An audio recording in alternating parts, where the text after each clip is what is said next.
Bom dia, meus queridos. Agora iremos utilizar o livro de vocês, volume 3 e 4, capítulo 9, na página 2, ainda falando sobre Roma, mas não mais sobre a política, a história política de Roma, né? Vimos nas aulas passadas da monarquia ao império. Agora iremos ver sobre a cultura romana. Bem aí na imagem, vocês podem ver o Panteão de Roma, que é retratado aí. Ele é um dos símbolos arquitetônicos do Império Romano. E nós que iremos estudar a cultura romana, sabemos que ela marcou profundamente a história do Ocidente, tendo aí influenciado na formação da cultura também contemporânea. Pode-se definir cultura um conjunto de realizações humanas, tanto materiais como imateriais, ou seja, tudo que vemos ao nosso redor faz parte de uma cultura. O estudo da cultura por meio de fontes históricas, elas nos possibilita aí conhecer povos que viveram em outros tempos e estabelecer também conexões entre os costumes e as tradições do passado e as culturas da atualidade. A cultura romana ela está fortemente vinculada à Grécia. Quando se observa aí essa imagem aí de abertura ao Panteão de Roma, se associa ao Partenon de Atenas, na Grécia. A fachada é muito parecida, né? As colunas coríntias, do mesmo jeito. Desde o século 6 a.C., colônias gregas se estabeleceram aí no sul da Itália, na região da Sicília, formando a chamada Magna Grécia. Essas colônias aí mantinham relações comerciais com os romanos, implicando aí intercâmbios culturais, e posteriormente, no século II a.C., já no final do período republicano, Roma conquistou a Magna Grécia e a Macedônia. E a partir desse momento, os romanos aí passaram a estudar a arquitetura, a filosofia, o idioma e a mitologia dos gregos, assimilando algumas de suas características. Bem, aí tem uma atividade de interpretação de texto que vocês irão respondê-la. E ao estreitar aí o contato com a cultura grega no século II a.C., os romanos eles conheceram na realidade, uma cultura helenizada, ou seja, o que é helenismo? Nós vimos isso na Grécia. É uma fusão entre as culturas gregas, persa e egípcia, promovida aí durante o Império Macedônico de Alexandre o Grande. Ou seja, é a mistura dessas culturas. A expansão territorial de Roma e a adoção aí do helenismo fizeram com que a cultura romana adquirisse aí um caráter universal, inclinada à absorção de elementos culturais dos vários povos dominados e favorável à concessão da cidadania romana às mais diversas etnias. Além dos gregos, outro povo foi fundamental também para a formação da cultura romana, que foi os etruscos, né? Bem no mapa vocês podem ver as colônias gregas, são essas verde, Fenícia e colônias cartaginesas, as rosa, e a dos etruscos, essa laranjinha aí. Então, vocês podem perceber como a região onde se localiza a cidade de Roma, ela está próxima tanto dos etruscos, originários aí da Etrúria, ao norte da Itália, quanto dos gregos ao sul. Outros povos, como os volscos, os fenícios, também estavam estabelecidos próximo da região. E embora tenham influenciado a cultura romana, eles eram considerados inimigos, sendo, portanto, hostilizados. Os 3 últimos reis de Roma foram etruscos. A cultura desse povo aí contribuiu para o estabelecimento de diferenças entre gregos e romanos. Da arte etruscas, os romanos eles mantiveram técnicas de escultura, arquitetura e também ornamentação de túmulos. No caso das esculturas gregas, a intenção era que as obras transmitissem a ideia de perfeição, princípio aí que caracterizava as divindades. Portanto, as esculturas representavam o ideal de beleza. Já as esculturas romanas, inspiradas aí na arte etrusca, elas buscavam retratar a realidade, ou seja, reproduzir os traços reais da pessoa. Nos bustos, como vocês podem ver aí, que tinham essa característica, é possível aí notar que havia pouca preocupação com o ideal de beleza.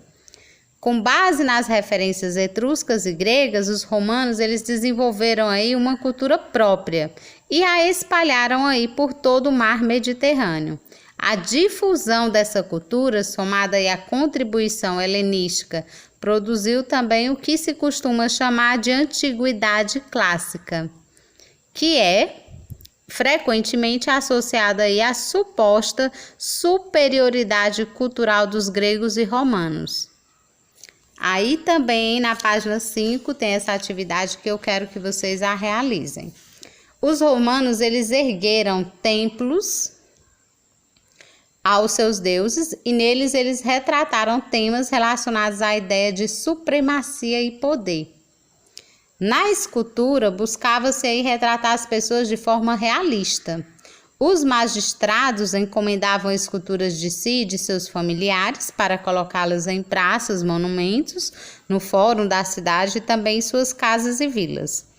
Com as conquistas romanas, além de receber influência das artes de outros povos, também se tornaram aí possíveis a compra, a encomenda e a venda de obras. Colunas, estátuas, vasos, peças em mármores e várias outras, produzidas aí em locais como a Etrúria, a Grécia, Sicília, a Ásia. E muitos artistas dessas regiões foram trabalhar em Roma, voluntariamente ou como escravos, o que contribuiu aí para o aumento do intercâmbio cultural. Em Roma, as peças teatrais eram apresentadas em praças ou teatros a céu aberto, construído aí para milhares de espectadores.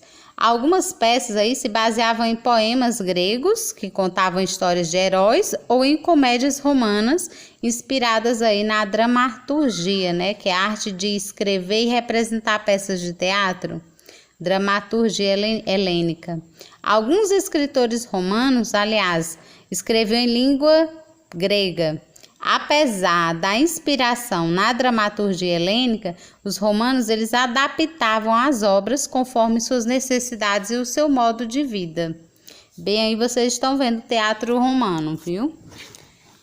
Os romanos eles eram politeístas, ou seja, acreditavam em vários deuses e associavam aí seus deuses aos elementos da natureza.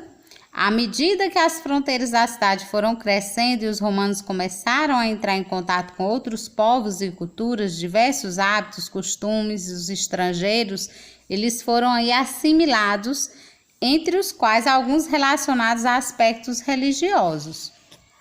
Bom, os romanos eles adotaram muito da mitologia grega e transformaram aí os nomes dos deuses gregos em nomes latinos, embora suas contribuições permanecessem as mesmas. Assim, para os romanos, Zeus era Júpiter e Atena era Minerva, por exemplo, né? Tem uma pesquisa aí na página 7 que eu quero que vocês façam. Depois eu irei explicar ela para vocês. É possível afirmar aí que a religião orientava a vida romana. Oferendas e sacrifícios aos deuses eram feitos regularmente para agradecer pelas colheitas, para marcar a entrada de um novo ano ou mesmo no início de um novo mês, para pedir algum benefício ou proteção, várias coisas. As casas, geralmente, elas tinham um altar doméstico no qual a família professava sua relação com os deuses, e esse altar podia ser simplesmente uma pintura na parede.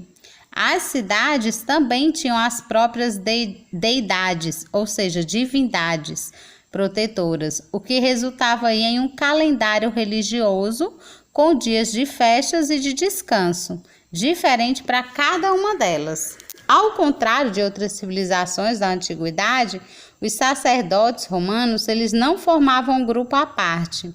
Os homens que se dedicavam ao sacerdócio também viviam para a política, a família e a guerra. Era honroso para um homem o exercício de funções aí sacerdotais.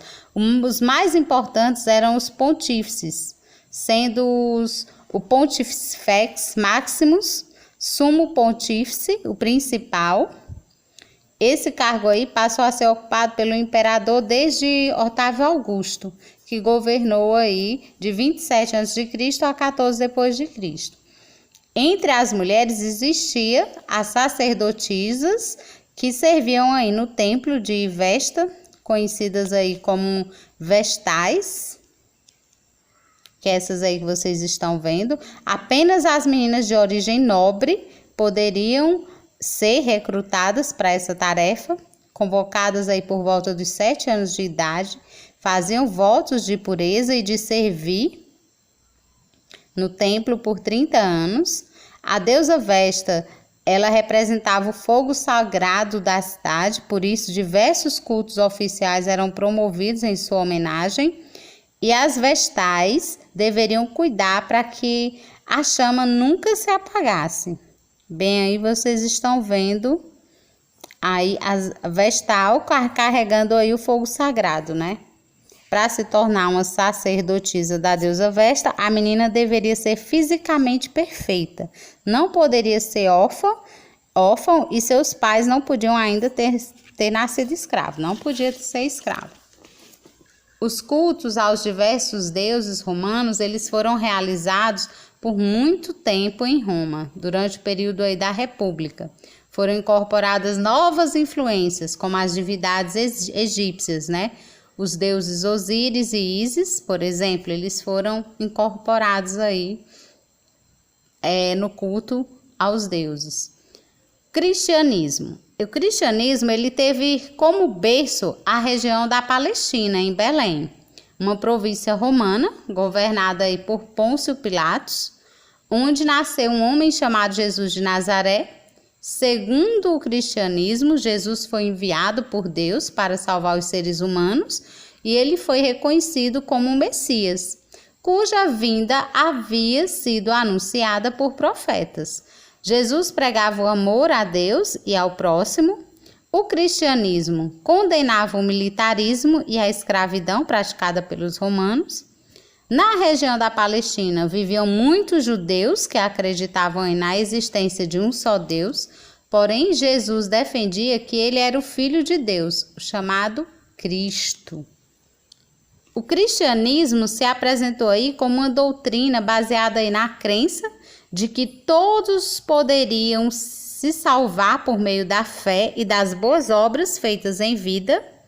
Além disso, todos seriam considerados filhos de Deus, homens ou mulheres, livres ou escravos. Em razão desses princípios, o cristianismo passou a ter forte adesão, sobretudo das camadas mais oprimidas da sociedade romana, né? Ele foi bastante aceito entre as mulheres. Os romanos eram tolerantes do ponto de vista religioso. Normalmente, o cristianismo seria mais uma das várias crenças adotadas por eles. Contudo, isso não aconteceu. Essa nova religião se opunha abertamente aos valores de Roma e ao se apresentar aí como uma religião monoteísta e universal, condenando a adoração a todos os deuses do império, entre eles os imperadores que também eram adorados. Por esses motivos, os cristãos foram considerados inimigos do império, sendo violentamente perseguidos e condenados. A devoção popular ficou ainda maior depois da morte de Jesus, por conta aí principalmente da atuação de seus seguidores, que disseminaram pelo mundo romano as ideias cristãs. Assim, mesmo com as perseguições, o cristianismo permaneceu atraindo cada vez mais seguidores do Cristo. Daí o nome de cristãos, o que contribuiu para enfraquecer ainda mais o poder dos imperadores. Os cristãos se refugiavam em catacumbas, que são os cemitérios subterrâneos, para preservar sua crença e fugir das perseguições. Nesses locais, eles promoviam reuniões e cultos. Com todos os problemas sociais do império, o cristianismo passou a ser um refúgio, uma promessa de esperança em busca da paz e de uma sociedade mais justa. principalmente para os escravos e os pobres. No ano de 312, o imperador Constantino ele se converteu ao cristianismo e em 313 assinou aí o Edito de Milão, que é um anúncio de lei, que é um documento que permitia a liberdade de culto no império. Assim, a perseguição aos cristãos terminou com a conversão do imperador. Inúmeros romanos também se converteram, né? Bem aí, entre os séculos 1 e 4, os cristãos foram perseguidos e milhares deles foram assassinados nos circos romanos, em grandes espetáculos públicos, como vocês estão vendo aí na imagem. Entretanto, a perseguição gerou o efeito contrário, pois muitas pessoas se sensibilizaram com o sacrifício desses fiéis e se converteram. Com o tempo, o número de cristãos se tornou superior ao de pagãos no império. Bom, gente, terminando a aula de hoje, eu quero que vocês respondam as questões do início do capítulo, na página 3, na página 5, e essa também da pesquisa na página 7 e da página 10. Façam e me mandem, porque vocês sabem que esse exercício conta como participação. Bons estudos e até a próxima aula.